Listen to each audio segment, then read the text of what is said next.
Well, we were packing to go on holiday at the end of February when my wife came across this in my pile of things to go, raising a sort of eyebrow that only years of marriage can master.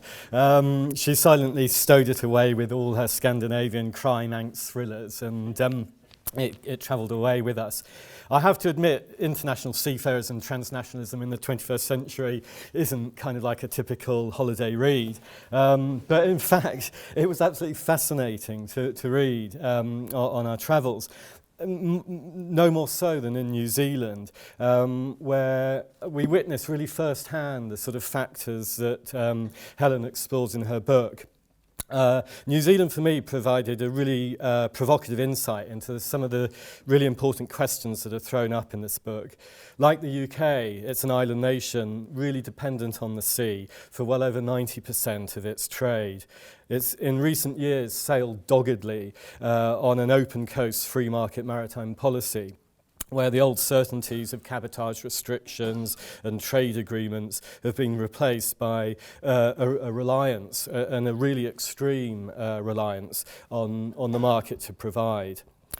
Consequently, the country's merchant fleet has declined to a number which most people there told me was probably barely 40 today. And New Zealand seafarers are now such an endangered species that I think there's fewer of them than Kiwis. We sailed on the ferry between South Island and North Island, and the captain, who'd emigrated from the UK 30 years ago, told us that barely 20% of the crew of the ship were New Zealand nationals. On the bridge alone, we met a chief officer from the Netherlands, a third officer who'd actually studied here in Cardiff, another third officer who'd previously been working in the Humber as a pilot. What we were seeing was, I felt, another side of the coin to the transnationalism that Helen explores. What we were witnessing was a relatively prosperous and developed maritime nation abrogating its responsibilities for maintaining any semblance of a domestic maritime industry and becoming almost wholly reliant upon international markets to deliver all those functions.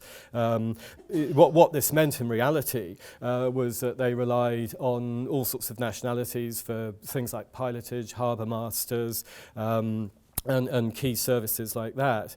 The demise of national merchant fleets and significant seafarer training programs in many other traditional maritime nations makes it likely that other countries will also have to confront such issues before too long.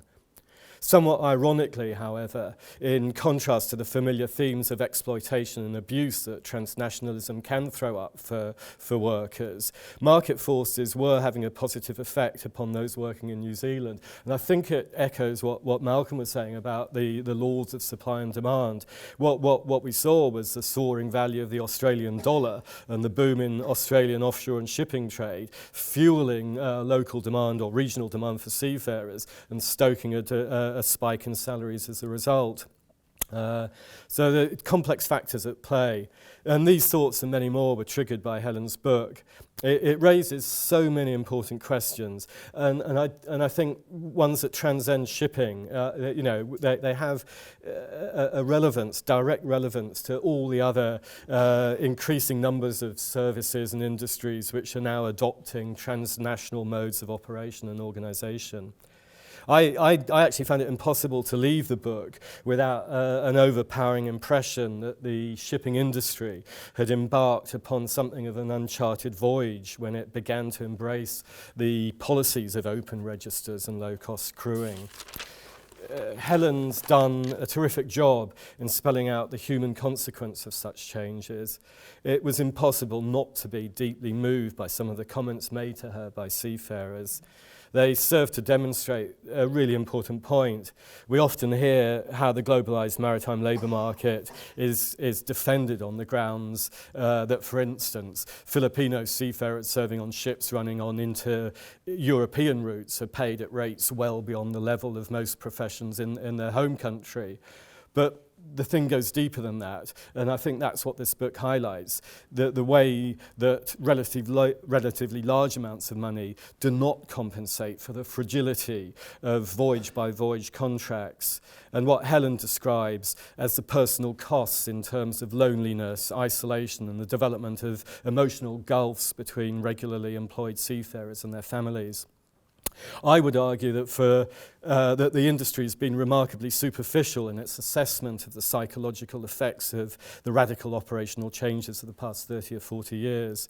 As a union, Nautilus has dealt with an increasing number of really harrowing cases, loosely filed as bullying and harassment, but they're often ones which owe much to remarkably ill-advised pick-and-mix manning policies, where proper communication and integration is virtually impossible amongst crew members. Helen describes the dynamics of vessel ownership and manning, as well as the way in which the rise of crewing agencies has eroded the traditional relationship between owner and seafarers, creating a climate in which many work under the constant fear of being replaced by cheaper crews. This raises a critically important issue of how seafarers and their unions organise in response to transnationalism. At Nautilus, we developed an Anglo-Dutch model, and now Swiss, which is, we feel, a fairly direct and effective way of preventing people working for the same companies being played off against each other. Transboundary union groupings are not new. We all know the ITS has been in existence for nearly 120 years now. But the development of Nautilus, I think, was on a distinctly different scale, recognising an imperative of broadening our scope as a long-standing, broadening our scope in response to the erosion of sort of long-standing traditional family-owned shipping companies in the UK and the Netherlands, becoming increasingly subsumed by multinational operations with fragmented models of ownership and management. But, and it's a big but, globalisation of the maritime labour workforce has thrown up other significant challenges to us. Helen notes how the changes mean that seafarers often now work in environments which are relatively independent of national character. They bear little relation to country of flag or ownership. This frequently creates really complex legal problems, usually relating to jurisdiction, and often used to deny seafarers the rights which are usually afforded to workers ashore. Look at the problems we had in seeking to persuade the flag state, UK, to investigate allegations that a cadet, South African, on a container ship had been sexually abused by an officer, Romanian, on board a ship that then led to her death off Croatia. I mean, it was a minefield, and one that's still never been satisfactorily resolved. Similarly, we're now involved in the latest of the very long line of employment appeal tribunal claims, in which companies have sought to prevent members from pursuing unfair dismissal claims on the grounds of their transnational employment. So, the development of the MLC, as Malcolm suggests, owes much to the recognition that there should be a more effective mechanism to regulate working conditions in such a complex globalised industry. Quite how effective it will be, as he rightly notes, remains to be seen. But could it serve as a model for other sectors as they go down the globalisation road? Interesting question, I think. However, as well as presenting profound regulatory challenges, shipping also creates possibly unique psycho-social demands, and it's these that Helen highlights so well.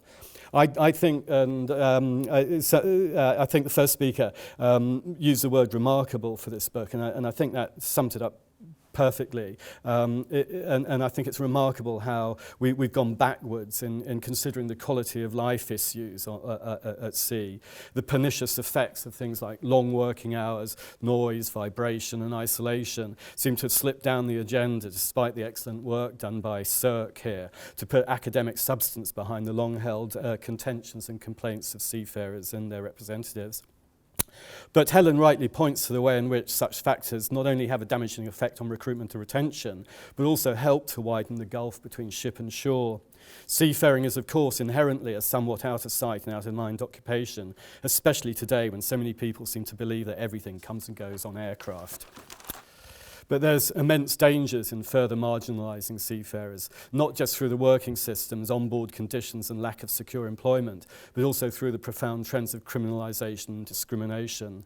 The very same complex regulatory factors that can prevent seafarers from getting the same legal rights as workers ashore also serve to expose them to the increased risk of being treated as a pawn in judicial disputes over criminal responsibility and liability.